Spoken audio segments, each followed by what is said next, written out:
All right, home buying process. You still with me? We're still going through this? I know it seems like a lot to digest, but believe me when I tell you, we've gone through this several times, and the process is easy to manage if we take the appropriate steps and implement the right strategies to get to where we need to go, right?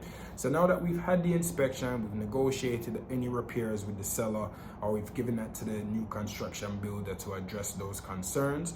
Now we move on to the next step in the process. Bear in mind, you're still going through the financing process, but probably one of the most critical components of that particular aspect of things is number 9 in the home buying process, which is the appraisal process. Now, what's an appraisal? An appraisal is done by an appraiser, and this is to determine what the value of the current market value of the home is. Reason being is this. Let's just say, for argument's sake, a scenario where you have a home under contract for $500,000. The bank, the lender involved in the transaction, is not going to lend you $500,000 to buy this home if the home is only worth $350,000. It's not going to happen, right? So this is why an appraisal is done. When the appraiser goes out, they make their assessments. They're going to look at what we call comparative homes, or comps, as we like to say, within a certain radius of the subject property, which is the home that you're under contract to buy. And then they're going to make an analysis of what the market value is.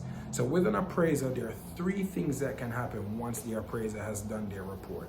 First thing, the appraisal value can come back in line with the contract price. So in this scenario, you're under contract for $500,000. The appraiser comes back and says, yep, this particular home is valued at $500,000. Great, the process moves forward. Nobody has to do anything. It's all good, right?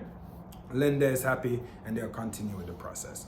The second thing that can happen is the appraisal can come back for higher than the contract price. So let's say you're under contract again for $500,000. The appraisal can come back for, let's say, $515,000. In this particular scenario, it's a huge benefit for you. Again, nothing changes. The seller doesn't get to magically change the purchase price in the contract or the sales agreement. What in this particular scenario, what that would mean is that you are going to get your new home and instantly have $15,000 of instant equity in that particular home based on that scenario, right? So it's a good thing, it's a great thing, it's appraised for higher than what the contract price is. We move forward. Now the third scenario, which is the one that we all look to avoid, or hope to avoid I should say, is when the appraisal comes in for lower than the contract price. So let's say under contract for $500,000 and the appraiser comes in at $485,000. So this is $15,000 below the contract price.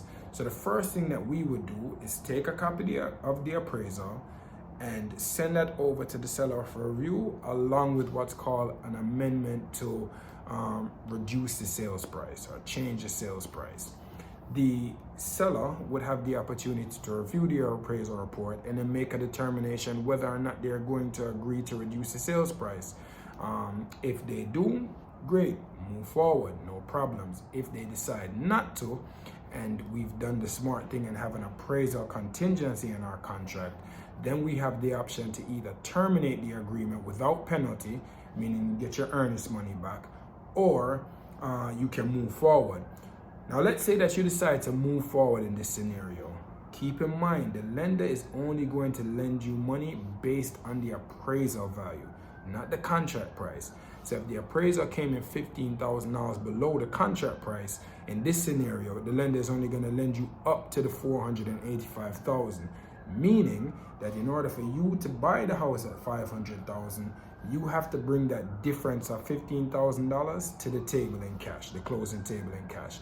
It's usually not what people want to do, and typically in most markets, buyers don't typically buy homes for more than they are valued. So the most likely outcome in this particular scenario would be both parties, if they can't agree to reduce to the appraisal value, they'll terminate the agreement. Buyer would get back their earnest money deposit, and you start the process back over again, All right. So I know that was a bit detailed. Always happy to talk about this in more detail with you. I'll give you more insight.